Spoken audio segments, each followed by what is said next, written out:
Mãe, conto de Machado de Assis, nós estamos no 7º vídeo de leitura.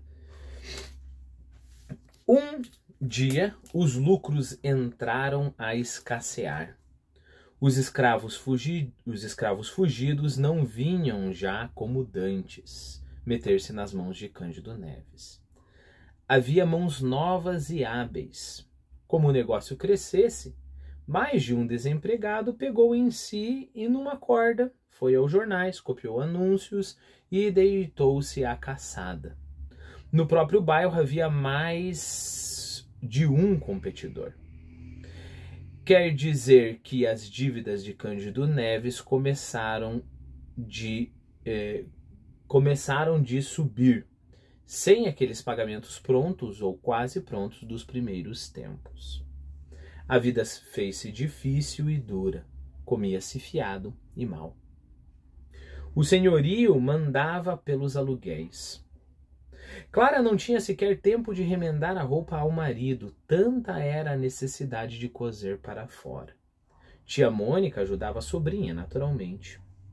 Quando ele chegava à tarde, via-se-lhe pela cara que não trazia vintém. Jantava e saía outra vez à cata de algum fugido. Já lhe sucedia, ainda que raro, enganar-se de pessoa e pegar em escravo fiel que ia a serviço do seu senhor. Tal era a cegueira da necessidade. Certa vez capturou um preto livre. Desfez-se em desculpas, mas recebeu grande soma de murros que lhe deram os parentes do homem.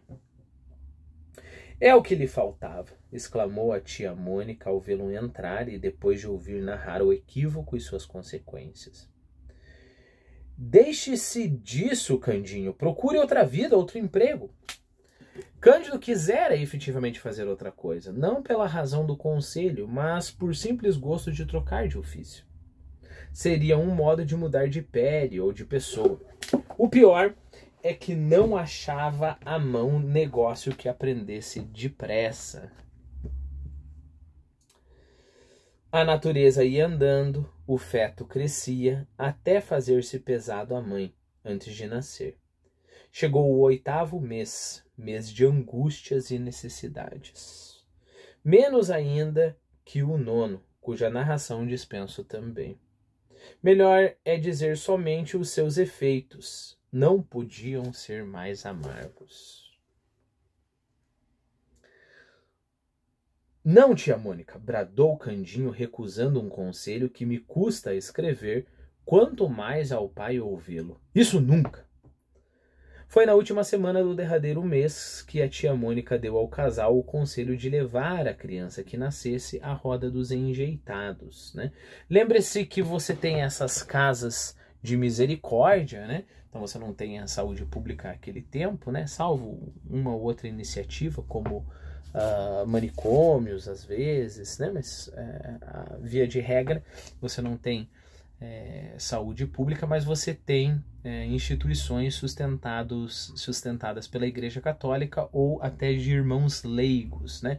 O que é um irmão leigo? Você é um católico fervoroso e aí você ajuda nessa organização, e essa organização sustenta hospitais, etc, né? Uma das mais famosas era, por exemplo, a Santa Casa de Misericórdia. Então, bem nessa toada, você também tem os orfanatos, né? E aí a roda dos enjeitados, você vai lá, coloca a tua criança e eles, né, vão cuidar da tua criança. Tua criança é um órfão, né? É a roda dos enjeitados chamado, eu não sei realmente se aqui no Brasil, especificamente na nossa história, é literalmente, mas o nome vem porque era um tipo de mecanismo, né, uma roda. Metade da roda ficava para dentro do convento ou qualquer instituição e metade para fora, de forma que a pessoa que não quisesse o filho não passaria vergonha de chegar lá e entregar, olha, não quero mais esse filho. Você tá na parte de fora, você coloca a criança lá, roda aquele mecanismo, a criança aparece lá dentro, né?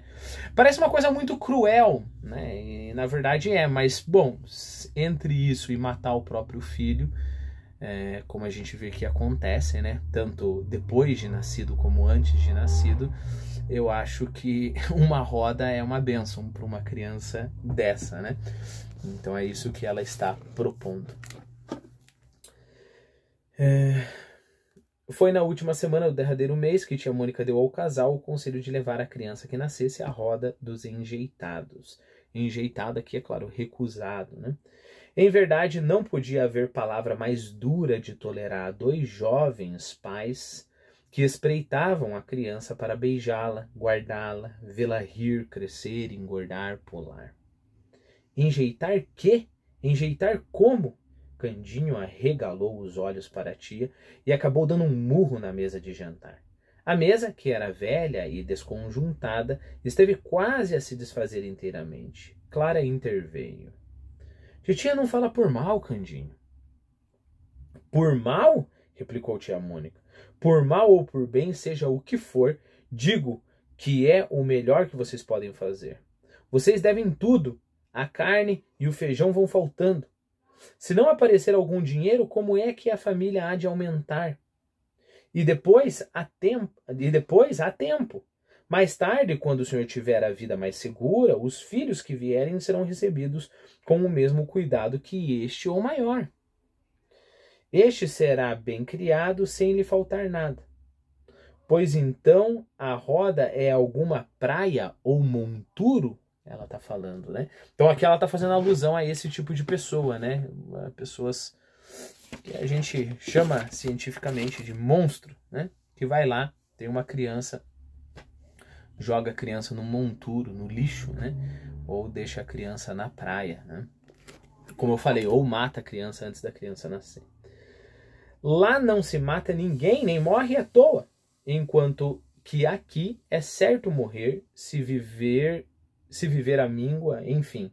Bom, aqui eu gostaria de colocar em perspectiva os conselhos da tia Mônica, porque assim, para nós, né, parece uma coisa absurda. E claro, na história também, né, pro Candinho e pra Clara também é uma coisa absurda. Mas lembre-se, as chances da criança efetivamente morrer são muito maiores, né? Bom, se você pega a taxa de mortalidade infantil daquela época, a gente sabe que é muito, muito maior que a de hoje em dia, né? Pelo simples fato, por exemplo, a gente não tinha, sei lá, muitos antibióticos, muitos remédios que a gente tem hoje em dia, né? Então, hoje em dia, o que a gente consegue curar, uma criança tem uma doença grave, consegue curar com 2, 3 dias de hospital, né? Um remédio, uma injeção ali. Naquele tempo você teria que esperar aquilo passar, se não passasse a criança morria, né? Deixa eu te dar um exemplo bem prático, né? Semana passada, o meu filho, o meu bebê de 2 meses, teve bronquiolite, né? E começou a dar febre, esse tipo de coisa. Ele não conseguia respirar direito, né? E aí a gente foi para o hospital, tem aquela estrutura, né? Os caras medem a oxigenação do sangue, aí tem inalação, tem... todas essas coisas que a gente não presta atenção porque são tão comuns pra gente, né? Então tem inalação, tem os remédios específicos, bombinha de ar, aparelho de sucção, né? Pra sugar o muco da criança. E aí eu fiquei imaginando, puxa, e se fosse século XIX, né? E se eu tivesse um pouquinho menos condição e estivesse no século XIX, o que eu faria como pai? Eu ficaria do lado ali do bercinho do meu filho, tentando ajudar, mas bem frequentemente esperar. É pela sorte. Talvez ele viva, talvez ele não viva, né? Então uma criança dessa pega uma doença, talvez ela morra. Então, por exemplo, eu tenho 4 filhos. Talvez, se eu vivesse sem recurso nenhum, a minha filha também teve muitas infecções e tudo mais, precisou de uma cirurgia. Talvez hoje eu teria só 2 dos meus 4 filhos, talvez um só. Okay? Então, é esse tipo de argumento que a tia Mônica está usando aqui, né? Quando ela fala da morte. Então ela tá exagerando, mas não tá exagerando tanto assim, né? Isso não quer dizer que tá totalmente ok, eu concordo com a tia Mônica. Só tô querendo colocar as coisas em perspectiva por causa do tempo, né? E dos recursos.